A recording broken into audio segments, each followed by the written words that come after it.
Okay, hi everyone, and welcome to this School of Materialist Research podcasts taster with Alenka Zupančič.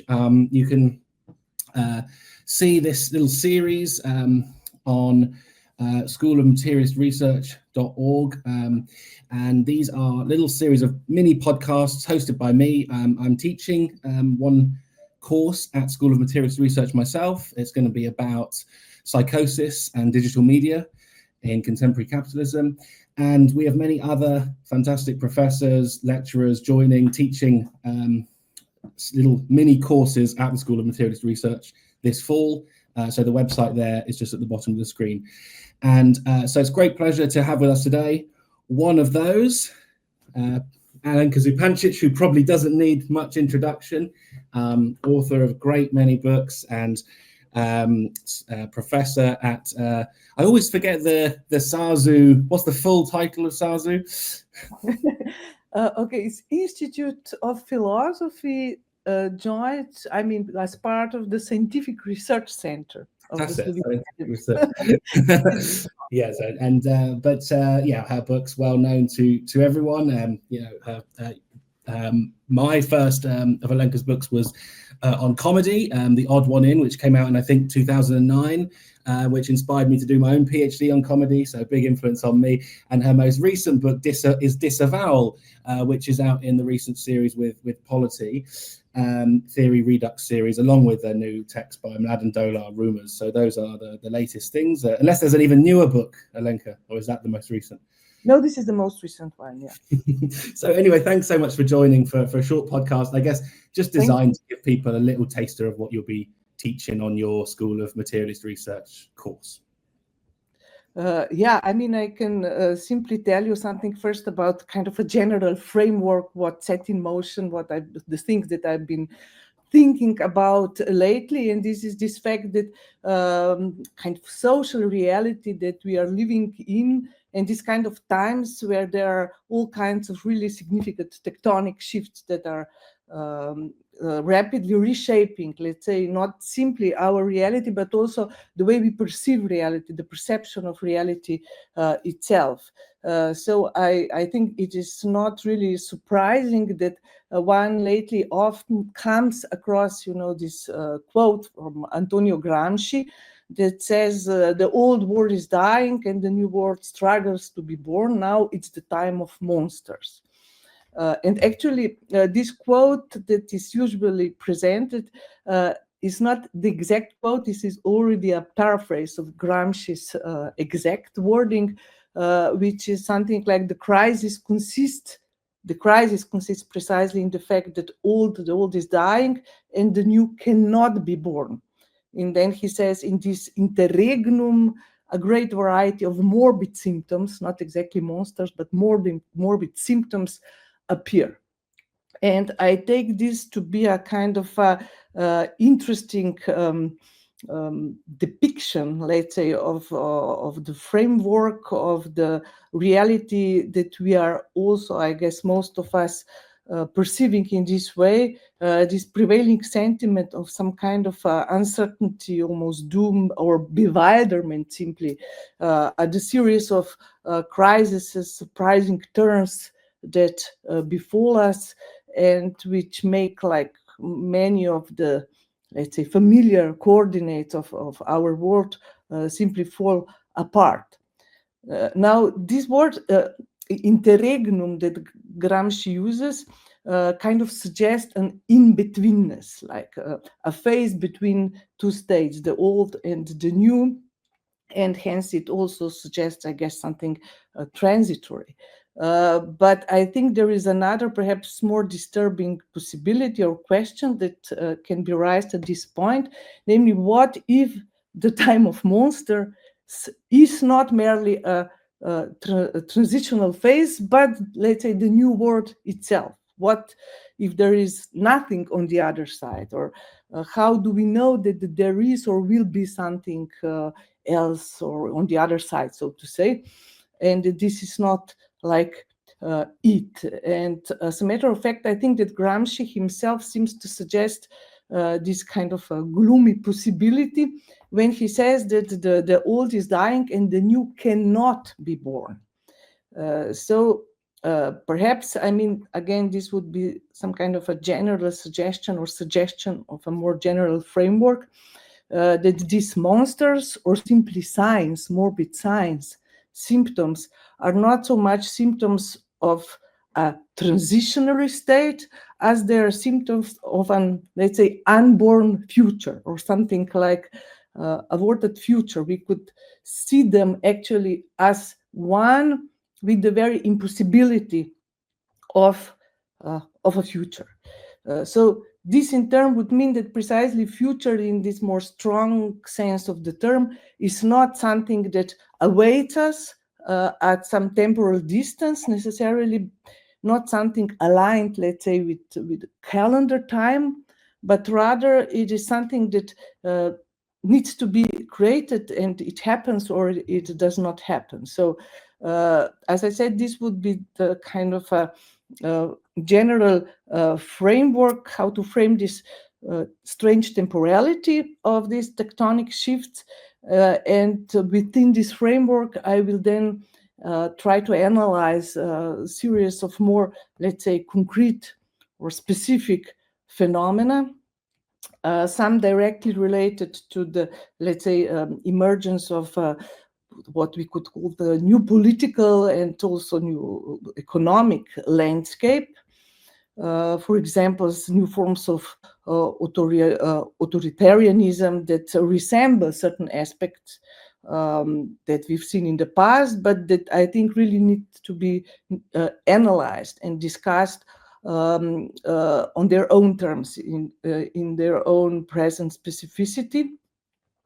And as part of this, because this is also one part of my title, Sexuation, part of this, I will also raise the question of what I called re-emergence of sexualized cosmology. You know, I have the feeling that accompanying these different versions of authoritarianism is often this kind of a reactive attempt to re-sexualize the universe as it was, let's say, desexualized precisely within modernity. This kind of point of view that sees the universe as governed by two cosmic principles, let's say, that are essentially sexualized, masculinity and femininity, and then some variation of this. And this resexualization is then mobilized, being mobilized as a political weapon. For instance, we hear claims that it is not, to put it very simply, not the, for instance, global economic system, but a crisis of masculinity that is disrupting the harmony of the world order. That there is this kind of sexualized ontology that is used to explain our social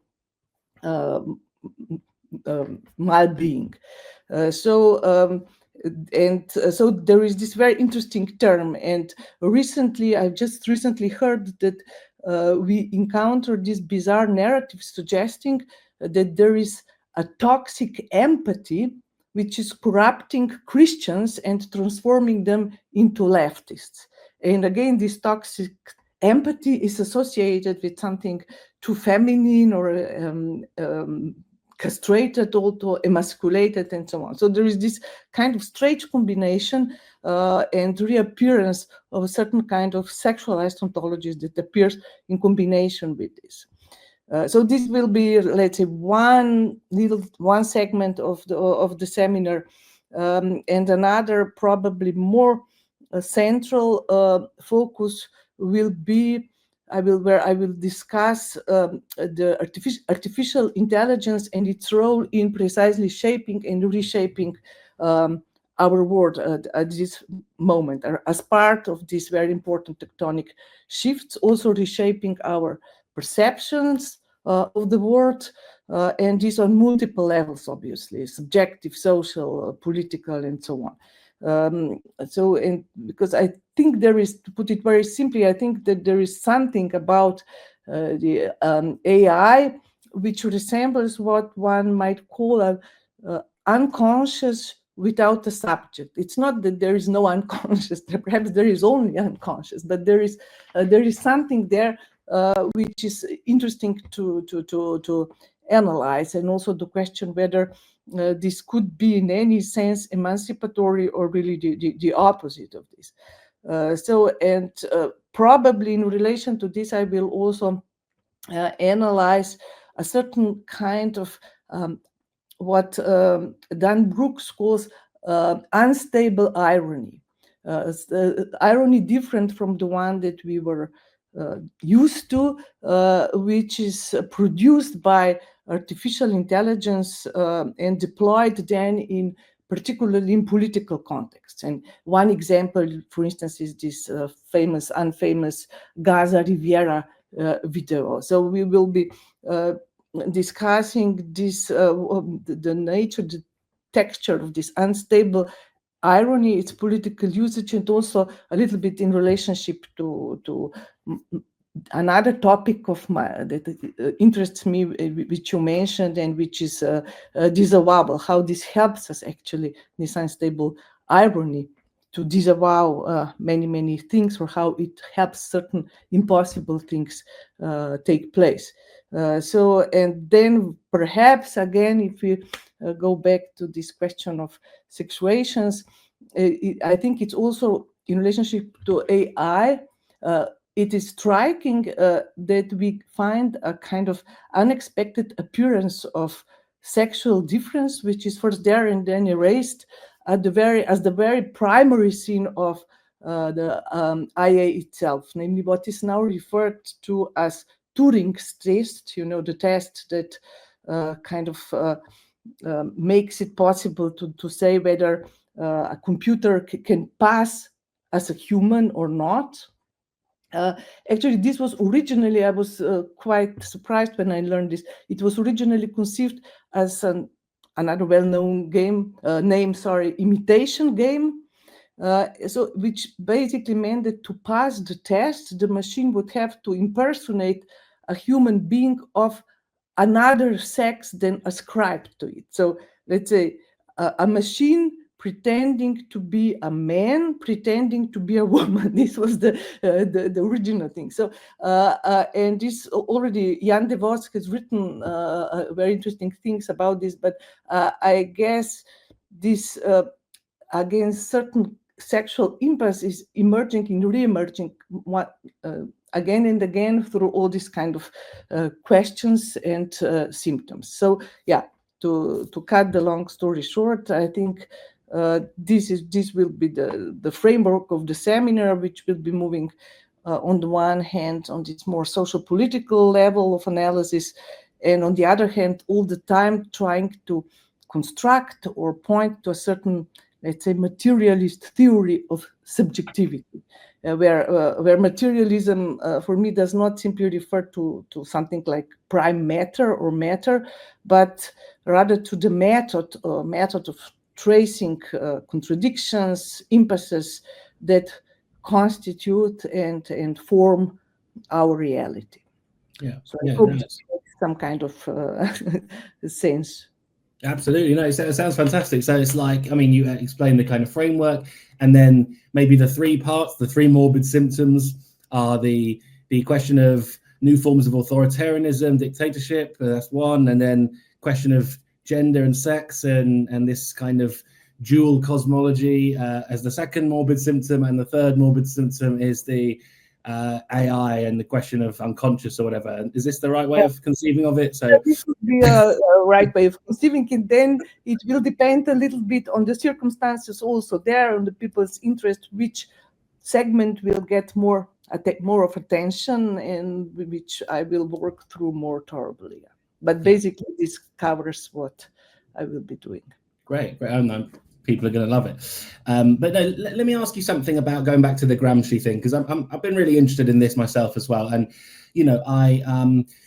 I've often encountered this Gramsci quote when deployed by people on the left in quite a hopeful way. And to say, look, this is our time. The old is dying. The new hasn't. And as you say, there's a very interesting difference between has not yet been born and cannot be born, which I thought was a really interesting point to raise. But so on the one hand, I see this deployed in sort of hopeful, positive terms on the left, and that kind of almost goes back for me to the different readings of Karl Marx in the Communist Manifesto, because when he there talks about the tearing down of the family, of religion, etc., he's often misread as being like celebrating this from the perspective of like, okay, great, the old is gone, now it's our time. But you would take a different approach to Marx, I think, and you've taken a different approach to Gramsci there. So yeah, can you say something about this different inflection from where you often see these thinkers deployed on the left, let's say?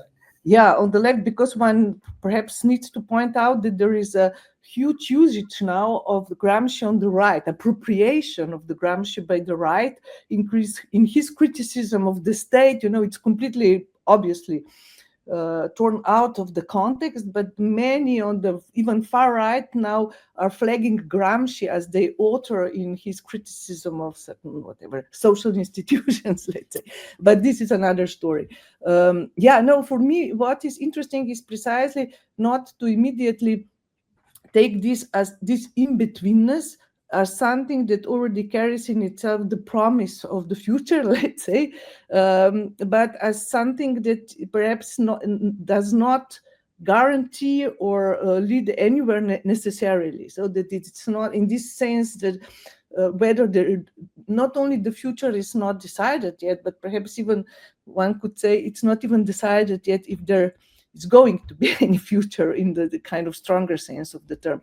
And then, to look at these monstrous or morbid symptoms, not simply as something, that you could say, okay, now we have to be patient, times are changing, so once we get somewhere else, all these will disappear and will just be thought of as something in the past, which was necessarily part of this in-betweenness. So I think it's an interesting point to raise, or to even read Gramsci here more to the letter, when he says that this is precisely, it's the symptom of the thing that the future cannot be born, not simply that it is being born.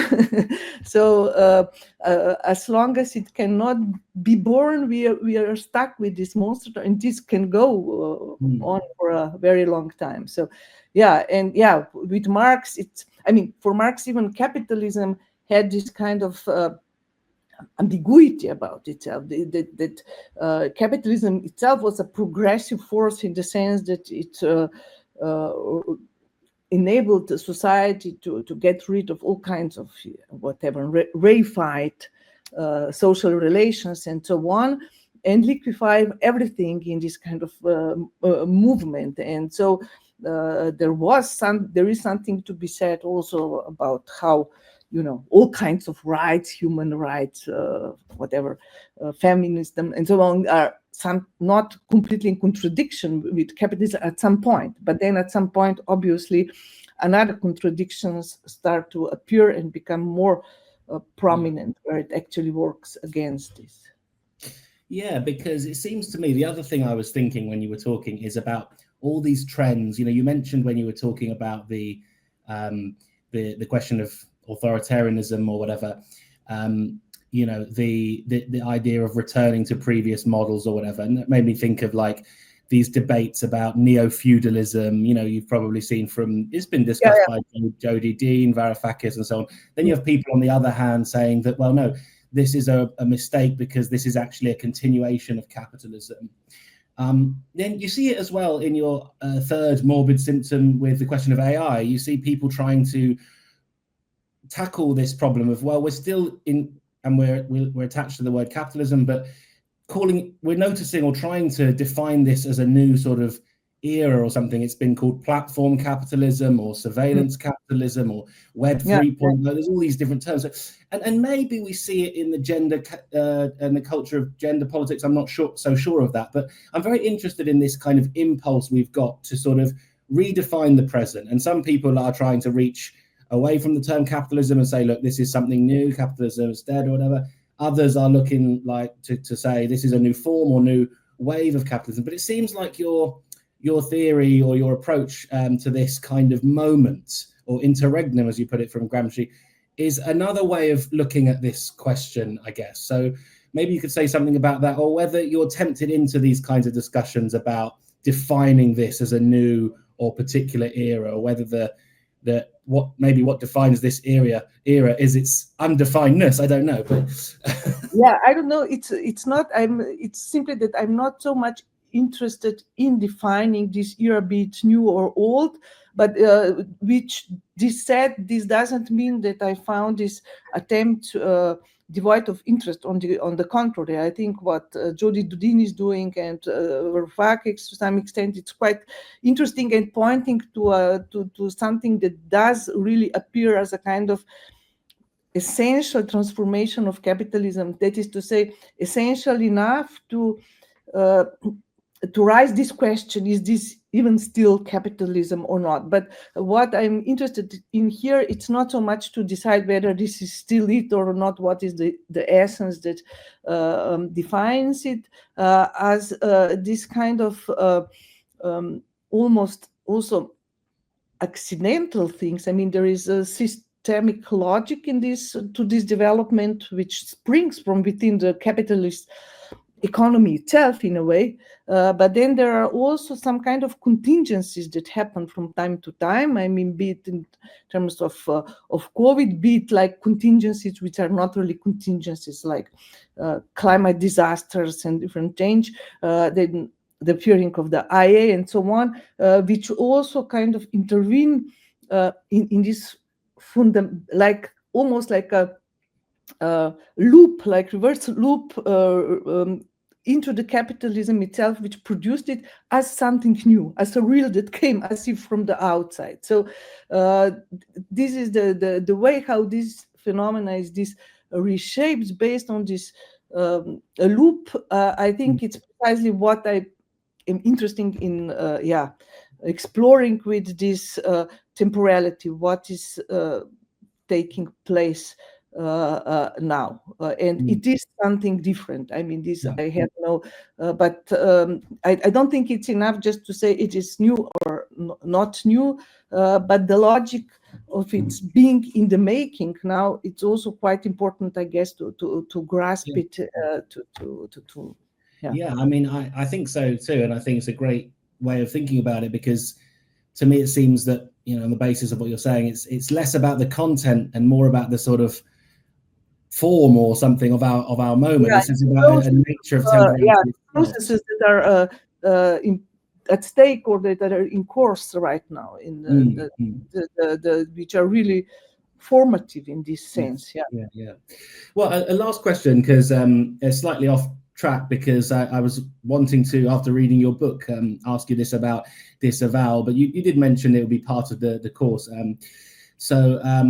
Yeah, I mean, I guess I was as I said at the beginning, I've sort of got this instinct I'm starting to work on that's kind of unexplored, that, you know, in the Lacanian sense, if you want to understand the subject of the present, especially the digital subject, it would be a model of psychosis and especially foreclosure that I would appeal to, because I think that we see a lot of a strong tendency, and one of my favorite examples is another topic of yours, the topic of conspiracy theory. You see a lot of this foreclosure happening here, where the whole is not in myself, the lack is not in myself, but in reality out there, and this has to be closed, and it's very Judge Schraber-like, and so I think there's something I've been thinking about myself with the question of foreclosure today. So I guess I've been dying to sort of ask you, you know, why did you go to disavowal, and why is for you disavowal a kind of critical mechanism for thinking about contemporary thinking? Yeah, I don't know, as you know yourself, there are many debates, and many also on the let's say Lacanian psychoanalytic part, who just go for this diagnosis of kind of general foreclosure, or general, like normal ordinary psychosis. I think it's the term, which I think it's a useful category to think some of the phenomena. I'm quite sure that we are being confronted with. But I also think that there is something, and this is why I took the path, let's say, of disavowal, that is also reinforcing the structure, the clinical structure of what psychoanalysis calls perversion, which is different. So and which kind of appears much more normal. Let's say you don't have this kind of extraordinary claims that you encounter, for instance, in some cases of conspiracy theories and so on. Everything seems to be much more, ordinary, normal, but at the same time, there is a certain kind of what I call kind of perverse turn that actually makes think at least as bad, if not even worse, as in the case of foreclosure, or in the case of this kind of a more, let's say, psychotic or radical psychic structures or clinical structures. So and these things are changing quickly. When I was writing the book, I definitely got the impression that there was still this kind of prevailing modality was still kind of the perverse disavowal, and we would just go on pretending that actually whatever shit happens there, nothing can basically happen to us. This was but this is also changing now, and so it could be that precisely because of the disavowal, we end up in places where foreclosure even then remains perhaps the only option, or the real returns from elsewhere. But I guess one should not even think of these things as completely separate. I mean, these structures also interact with each other, and it is not that there is only one present. I think this is also why my disavowal book is actually constructed as a kind of dialogue or interaction of disavowal, and on the other side is more or less, if not foreclosure, conspiracy theory thinking, let's say, which is and they I try to argue precisely that to some extent they are part of the same dialectics, and those who are into disavowal need and want the conspiracy theories to show how stupid these other people are, kind of implying that they are much wiser and more open to reasonable discussion, which in fact they are not, or the way they behave is precisely the result of their praxis is exactly the same. So this was basically, but there is the dance, the pas de deux. Yeah, for sure. No, that's a very interesting answer, and it's a fantastic book that people should all check out. So, I mean, thanks so much, Alenka, for giving us a little bit of what your course is going to be about. I'm sure people will really be intrigued by this. So the course is called Power, Paranoia, and Sexuation. And I think it's taking place across November, December time. Is that right? End of November, early December, yeah.